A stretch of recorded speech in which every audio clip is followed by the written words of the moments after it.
A person sits beside a window at 2:13 in the morning. The room is almost dark. Only the streetlights are still awake. Outside, rain moves across the glass in thin, uneven lines.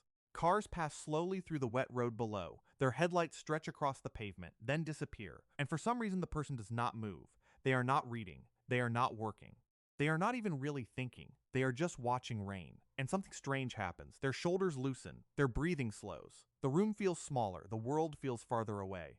It is such an ordinary moment that most people never question it, but almost everyone recognizes it. Sitting near a window during a storm, feeling calmer when rain hits the roof, playing rain sounds in the background just to fall asleep, staring at water sliding down glass when life feels too loud. Rain is supposed to be weather, but humans treat it like comfort. And that is the strange part, because rain can be dangerous. It can flood roads, it can hide movement, it can turn the sky dark, it can trap people indoors.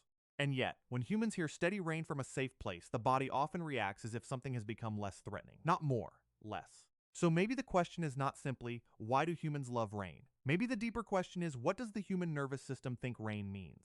To understand this, do not start with science. Start with the feeling. A bedroom at night. A blanket pulled up close. Rain tapping against the roof. The phone is finally face down. The lights are low. The outside world has become blurry and unreachable. For a moment, nothing asks anything from you. That feeling matters, because the human brain is always reading the environment.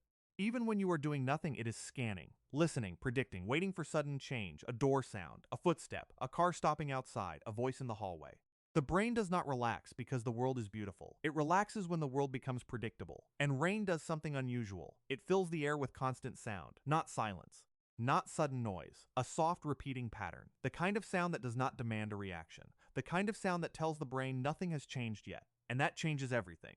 Because silence can feel peaceful, but silence can also make the smallest sound feel dangerous. Anyone who has been awake at 3 a.m. knows this. A house is quiet. Then one small noise happens downstairs, and suddenly the brain creates an entire story around it. But rain covers the tiny sounds. It smooths the edges of the world. It gives the nervous system something steady to hold on to. And maybe that is why rain feels less like noise and more like protection. But here is where it becomes deeper. Humans usually love rain most when they are not fully inside it. They love rain from a window, from a warm bed, from a parked car, from a cafe with yellow light, from a small room where the outside is visible but cannot quite reach them. That detail is important because rain does not only create sound, it creates separation. Outside, the world becomes harder to move through. Streets empty, people hurry home, animals hide, distances feel longer, the horizon disappears behind mist and water. Rain shrinks the world. And when the world shrinks, the inside becomes more powerful. A lamp feels warmer, a blanket feels heavier, a room feels safer. This is why a storm can make an ordinary apartment feel like shelter. Not because the apartment changed, because the outside did. The brain notices contrast: cold outside, warmth inside, darkness outside, light inside, uncertainty outside, safety inside. And for most of human history, that contrast was not aesthetic. It was survival. A dry place mattered, a fire mattered, a roof mattered, a group of bodies gathered together mattered. So when modern humans sit beside a window watching rain, they may not only be enjoying the view. They may be feeling an ancient emotional equation. The world is difficult out there, but I am protected in here. And over time, humans became emotionally attached to that feeling. Not just shelter itself, but visible shelter. The experience of protection. This is why storms feel different at night.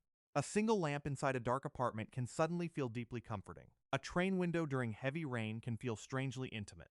Even a cheap cafe can feel emotionally safe when the streets outside are cold and wet. The human brain notices boundaries, and rain strengthens them. Inside, outside, safe, unsafe, known, unknown. But here is the unsettling part. The comfort humans feel during rain may actually come from something much older than comfort itself. Because long before modern cities existed, rain changed the behavior of the world around us. Movement slowed down, visibility dropped, predators hunted differently, travel became harder. The environment itself became quieter, and for early humans that mattered, because the human nervous system evolved in a world filled with uncertainty. Every open space carried risk. Every dark tree line could hide movement. Every unfamiliar sound demanded attention. The brain learned to stay alert because staying alert kept people alive. But rain changed the environment. It interrupted things. Footsteps disappeared under water noise. Distant movement became harder to detect. The world beyond shelter became blurred and less active. And strangely, that may have reduced certain kinds of psychological pressure, not because humans became completely safe, but because the environment temporarily became smaller and slower. And the human brain seems to love environments that feel manageable, even now.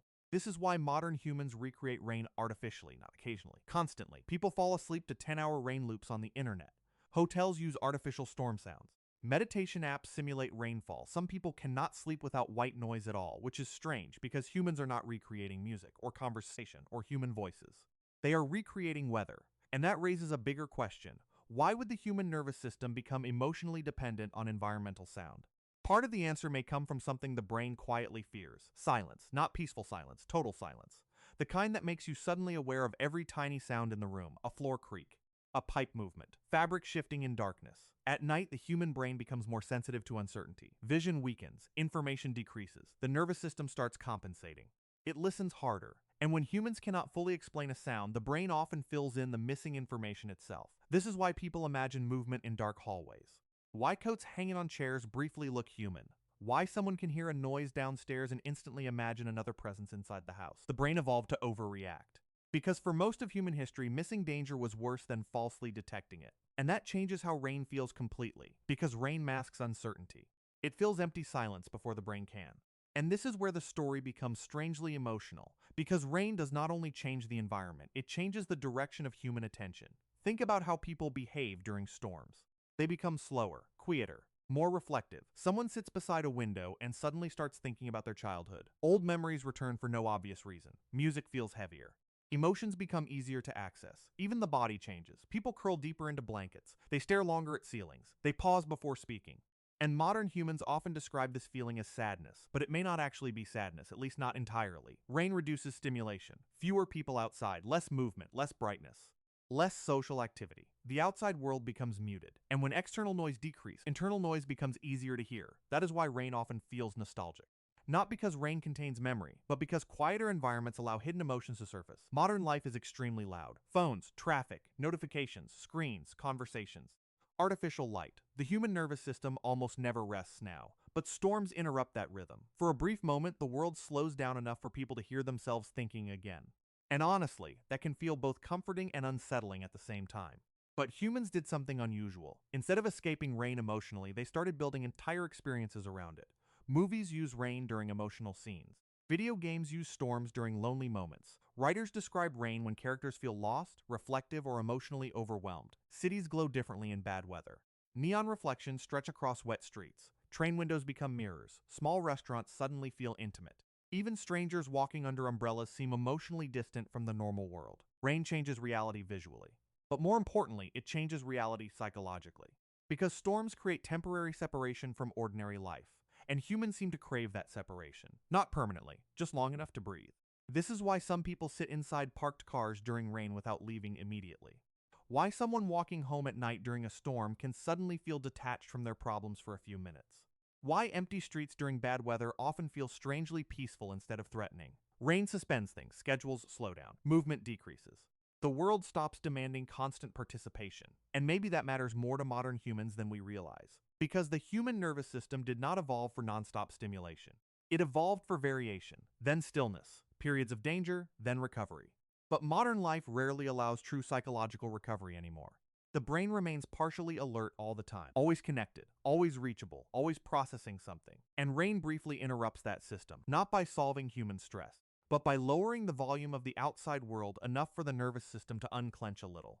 But there is another layer to this, one that becomes almost unsettling once you notice it. Humans often trust rain emotionally more than silence. Think about that. Many people sleep better during storms than during completely quiet nights. Children relax hearing rain against windows. People leave fans running just to avoid silent rooms. Some even become anxious when environments are too quiet, which sounds irrational at first, until you remember the kind of world the human brain evolved inside. For ancient humans, complete silence could mean isolation. It could mean separation from the group. It could mean no environmental feedback at all. No movement, no birds, no wind. No human activity nearby. And the brain hates informational emptiness. Because when information disappears, uncertainty grows. And uncertainty is where the imagination becomes dangerous. This is why humans see shapes in darkness. Why people instinctively walk faster after turning lights off down the stairs. Why someone lying awake at 2 a.m. can suddenly feel emotionally uneasy for no obvious reason. The brain starts searching for signals, and if signals do not exist, it creates them. But rain gives the nervous system continuous evidence that the environment still exists around you. The world is still there, the roof is still above you, the storm is still outside. The sound continues, steady, predictable, alive. And maybe that is part of why rain feels strangely human, because in a very old way it makes people feel less alone with their own thoughts. So by the time a modern person sits beside a window at night watching rain fall across the city, something much deeper may be happening than simple relaxation. The body is responding to ancient environmental patterns. Patterns older than cities, older than electricity, older than modern comfort itself. A smaller visible world, reduced uncertainty, protected shelter, steady sound, lower stimulation, temporary separation from external pressure. And slowly, over thousands of years, the human nervous system may have learned to associate rain with one very specific emotional state. Not happiness, not excitement, safety, temporary safety. And that changes the feeling completely. Because suddenly, rain no longer feels like background weather, it feels like emotional architecture. A biological atmosphere humans have been psychologically attached to for an incredibly long time, which may explain something strange about modern life. Even inside massive cities designed to disconnect humans from nature, people still recreate storms artificially. Inside headphones, inside bedrooms, inside films. Inside tiny apartments glowing softly against dark streets. Because somewhere deep inside the nervous system, the human brain still remembers what rain once meant. The outside world has become difficult, but for now, you are sheltered from it.